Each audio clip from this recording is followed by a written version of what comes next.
miarabantsika rehetra amin'ny anaran'i Jesosy Kristy tompo dia faly hatrany hanoy momba ny resaka finoana resaka ratrakapeny foantsika hatramin'izao fa dia amin'izao andro fahatelo resantsika mafinoana zao dia aka ohatra manokana amin'izay tsika androantsika dia resaka ny amin'ny finoany Abrahama. I Abrahama dia Abrahama aloha ny anarany tamin'ny voalohany zany hoe ray avo fa rehefa tena anatanteraka eo amin'ny fiainany lay nampanantenainy azy Andriamanitra dia novainy ny anarany hoe Abrahama zany hoe ray maro antsoina koa hoe ray mino ary io tsy hoe ray mino tamin'ny vanim-potoanany ihany fa nambarany tenin'Andriamanitra hoe tsy ho azy ihany nanambarany zany fa ho antsika ihany koa aty aoriana izay mino an'ilay nanangana an Jesosy Kristy tamin'ny maty. Dia ny finoany Abrahama anisany dia antsoina hoe finoana velona tsy voazongozona. Le tsy voazongozona akory tsy midika hoe tsisy fahakiviana mandalo kely mampiomana anao aloha ndraindray mety misy ny fahakiviana mandalo kely mety misy ny tahotra ny fanahina eny tsy efatsefanena fa mafinoana velona azy dia misy kely an'izany kanefa tsy voazongozona le finoana tsy rava le finoana atsiarovana ny tenin'ny Paoly voageja manodidina zay nefa tsy tery very hevitra nefa tsy mamoy fo. Ahoana ny toetra ny finoany Abrahama io ianarantsika.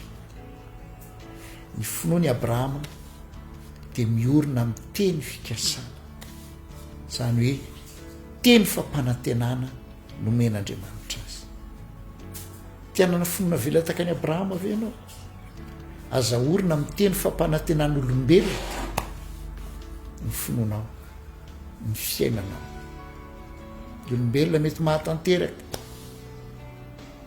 ny atsasa ampahany amin'ny zavatra ambarana mety mifanohitra amin'ny mihitsy azy ny zavatra tanterana na ininona tsy nino fa Andriamanitra izy tsy mba olombelona ka andaingy tsy mba zanak'olombelona ka anenina fa rehefa miteny izy dia toviny zany.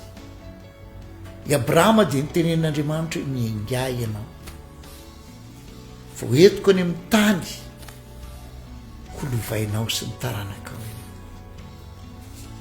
dia naoriny tamin'izay teny nambaran'Andriamanitra zay ny fiainany. Ny teny fampanantenana ao amin'ny Baiboly dia antsoina hoe teny fikasana.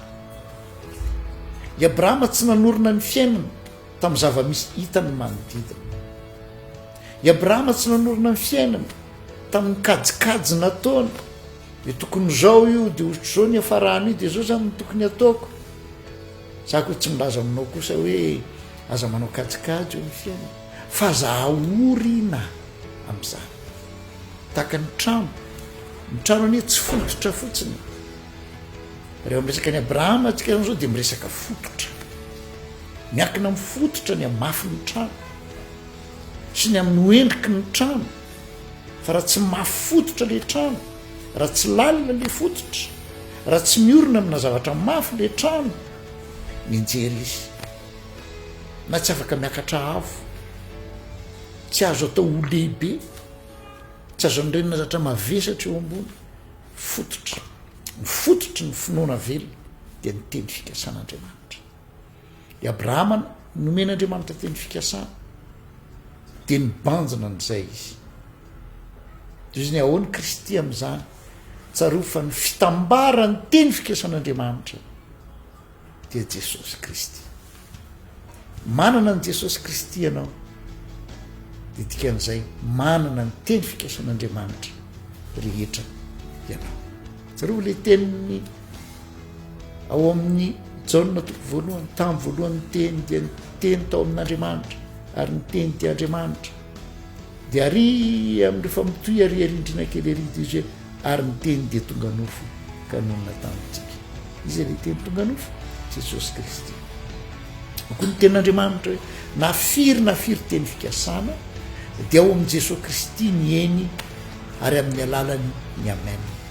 Zany hoe ao amin'i jesosy kristy ny fankatoavan'andriamanitra ny teny fikasana, ary ao amin'i jesosy kristy ny fahatanterahany teny fikasana. I Abrahama zany raha tenentsika amin'ny fomba fiteny amin'izao fotoana izao dia hoe miorina amin'i jesosy kristy le fahatanterahany teny fikasana ny finoany, na dia mbola tsy nafantatra n'le anarana azy izy, na dia mbola nanjavozavo azy amin'ny fahatsapany azy, fa ny fahatokiny an'le teny fikasana zay men'Andriamanitra azy omeko anao io tany, mitaranako no andova io tany, hitady hitanao tokoa, anisy soanao ary anisy soan'izay manisy soanao, fa ho fahavalony zay fahavalonao kosa. Dia zay teny fikasan'Andriamanitra tsy niala mihitsy teo anoloany ny Abrahama, niorina tamin'izay ny fanantenany, niorina tamin'izay ny hetsika nataony, anyka isaky ny misy dingana vitany dia manangana alitara izy. Le alitara dia karazana marika apetraka ny amin'ny fahatokiny ny Andriamanitra. Ohatr'izany koa isika, Andriamanitra manome anao teny fikasana, ary mbola avero io teny fikasana dia tsy iza fa Jesosy Kristy. Ao amin'i Jesosy Kristy ny feno fahatanterahana rehetra, ao amin'le fitiavany antsika. Indraindray tsika mibanjina loatra fitahiana andrasantsika, dia rehefa tsy tanteraka iny dia kivy isika.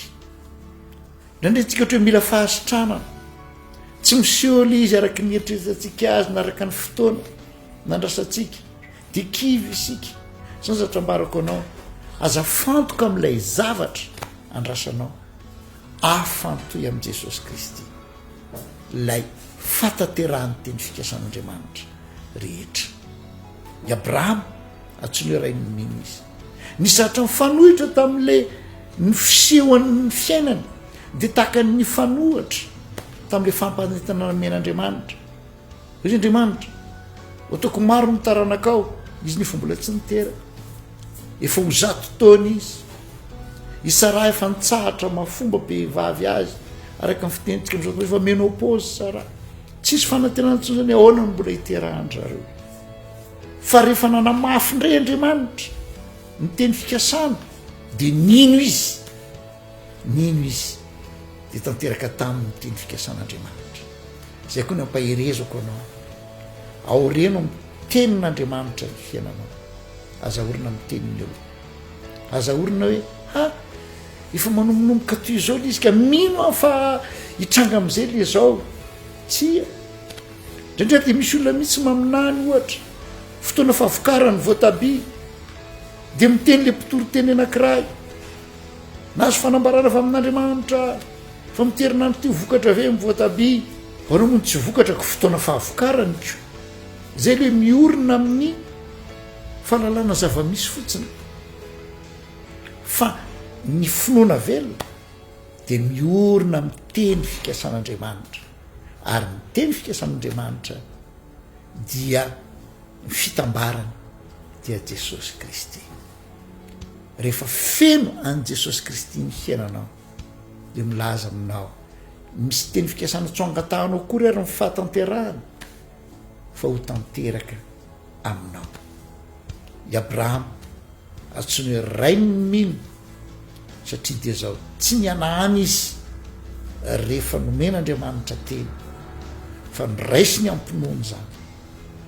Fantany fa Andriamanitra mahay mampisy zavatra anankiray ao anatin'ny tsy fisiana. Andriamanitra mahay manangana ny maty, Andriamanitra mahefa ny zavatra rehetra, ka rehefa miteny izy vitany zany, hainy atao zany. Ary zao koa nambaran'ny Paoly apôstôly azy, ho an'izay mahay manao mihoatra noho ny zavatra rehetra, eny mihoatra noho izay angatahantsika azy, ho azy ny voninahitra mandrakizay, ka dia miarabanao sahady ary taranaky Abrahama. Amen.